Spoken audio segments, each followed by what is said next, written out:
morning, aviators. This is Klaus Hume with lots of news.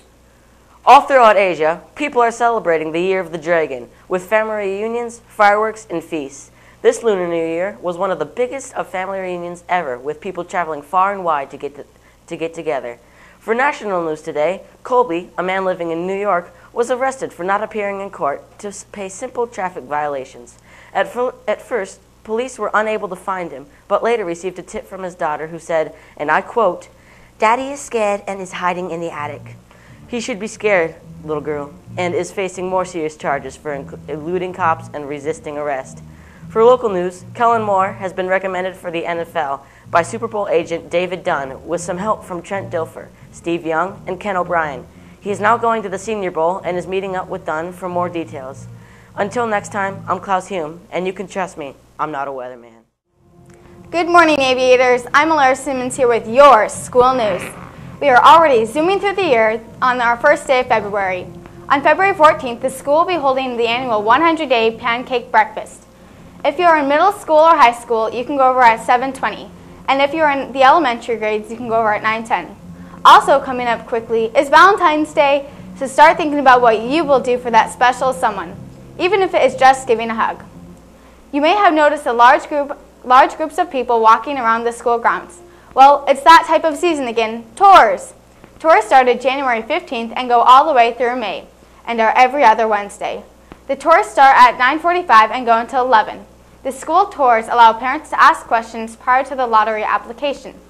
If you have a friend or a family member that is not yet enrolled, you may want to talk to them about the school tours, but please make sure they call ahead of time so that they may reserve a spot because space is limited. Now, onto our student spotlight. This Lucky Week's candidate is Kendall Varon. Let's go to Kendall. Thanks for meeting with me here today, Kendall. So how did you first get involved with dance? Well, I started when I was about 6 or 7 years old, and I did dance team, so I was dancing about 5 times a week, almost every day. And it was a lot of fun, and so I just kept doing it, and I haven't done anything since. So how did you first learn that you had arthritis? Well, it felt like I had growing pains for about a year, and my parents didn't believe me that I was feeling really, really badly. So I finally went to the doctor with my mom, and my mom was surprised when he told me, "I'm going to send you to a rheumatologist." And from the rheumatologist, he told me that I had a severe form of juvenile arthritis, which I will have for the rest of my life. So how did you handle the situation then? I actually handled it pretty badly the first time.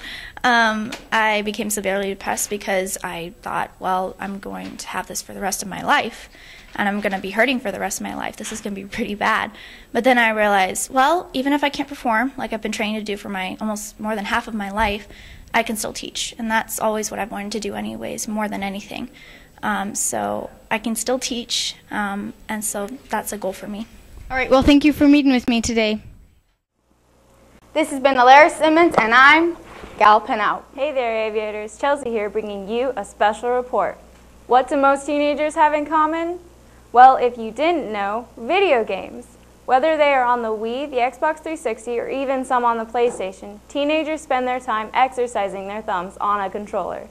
Beginning with the Nintendo 64 and ending with an Xbox 360 Kinect, I will be taking you through the comparison of the game consoles that were created over the years.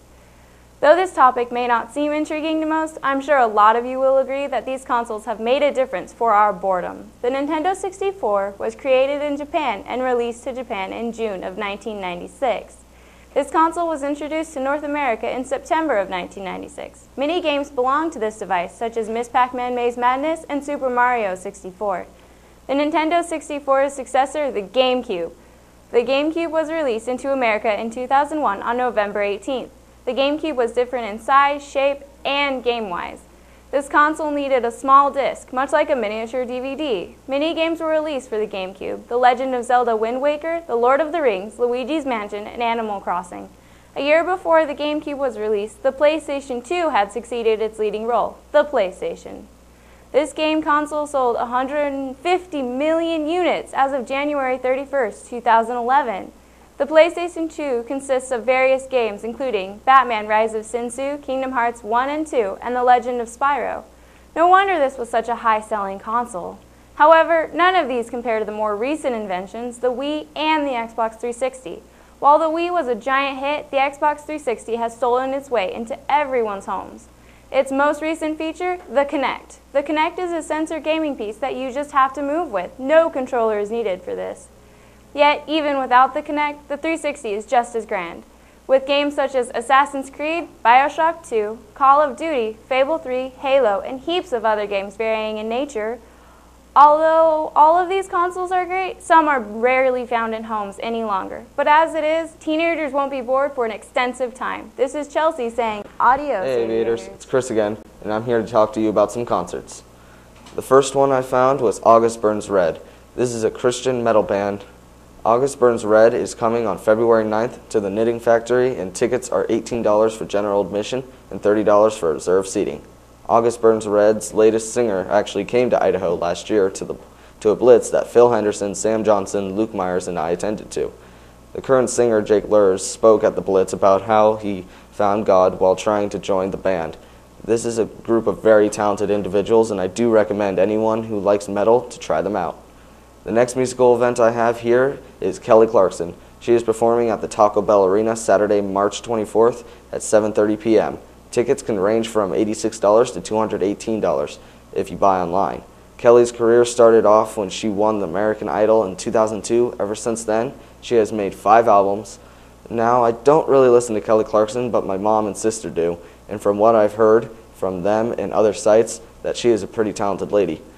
Now, since music has so many categories and I only have time for 3 stories, I tried to find a country band that is coming to Idaho soon, and the one I found was Randy Travis. Randy is from Nashville, Tennessee, and when he first started out his music career, he was rejected by every record company he went to, until he finally landed an album with Warner Brothers Records. I personally am not a big country guy, but I do have to hand it to him. He is a beautiful singer. He comes to Idaho February 13th, and the show starts at 7:30 p.m. at the Morrison Center for Performing Arts, and tickets are $70 to $150 online. Well, that's all I have for you this week, Aviators. Till next time, I'm transitioning.